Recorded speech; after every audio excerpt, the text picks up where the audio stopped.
Dewan Pimpinan Nasional Barisan Rakyat Indonesia Kawal Demokrasi atau Barikade 98 menggelar diskusi terbuka yang dihadiri sejumlah tokoh nasional. Bertemakan Merampok Indonesia, Merobek Merah Putih Kita, diskusi terbuka ini diselenggarakan di Hotel Acacia, Jakarta Pusat pada Kamis sore. Diskusi ini dihadiri oleh sejumlah tokoh seperti politisi senior Eros Djarot, pakar hukum tata negara Ferry Amsari, Direktur Lingkar Madani Ray Rangkuti, mantan Ketua KPK Abraham Samad, hingga Wakil Menteri Ketenagakerjaan Immanuel Ebenezer. Lewat diskusi ini, para aktivis, pakar hukum, dan tokoh nasional turut membedah praktik mafia yang diduga menggerogoti sumber daya negara. Benny Ramdhani selaku Ketua Umum Barikade 98 mengungkapkan kegiatan ini merupakan bagian dari konsolidasi nasional.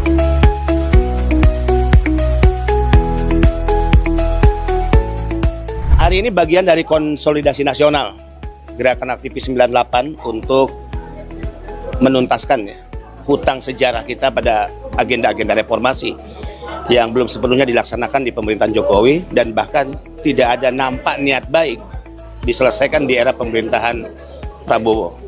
Hari ini kita menyaksikan sebuah episode yang sangat buruk dalam sistem pemerintahan kita, misalnya ketika DPR mengesahkan Undang-Undang TNI. Ini adalah pilihan memilih persneling atlet Kita gagap menghadapi perubahan geopolitik, geostrategis perubahan global yang tidak bisa ditentukan, unpredictable situasi ekonomi yang melambat.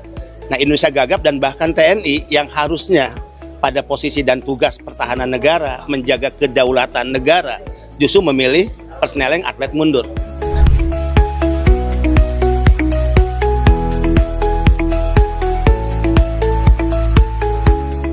Budayawan sekaligus politisi senior Eros Djarot menilai hukum di Indonesia semakin kehilangan taring saat berhadapan dengan mafia ekonomi.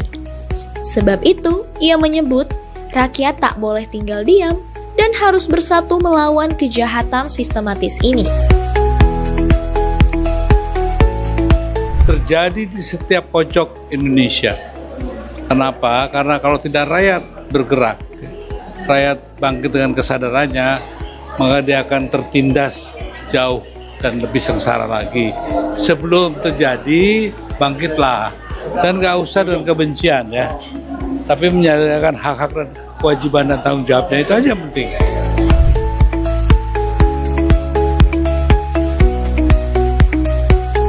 Mantan Ketua KPK periode 2011 hingga 2015 Abraham Samad mengungkapkan dirinya tak kalah geram dengan situasi Indonesia saat ini.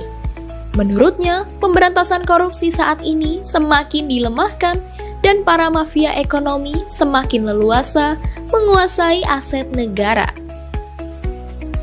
Ya, ini kan bagus untuk konsolidasi masyarakat sipil Jadi mudah-mudahan acara ini menghasilkan sesuatu untuk gerakan yang lebih besar, untuk sebuah perubahan yang fundamental, agar supaya kita bisa menegakkan demokrasi dan konstitusi kita. Kira-kira.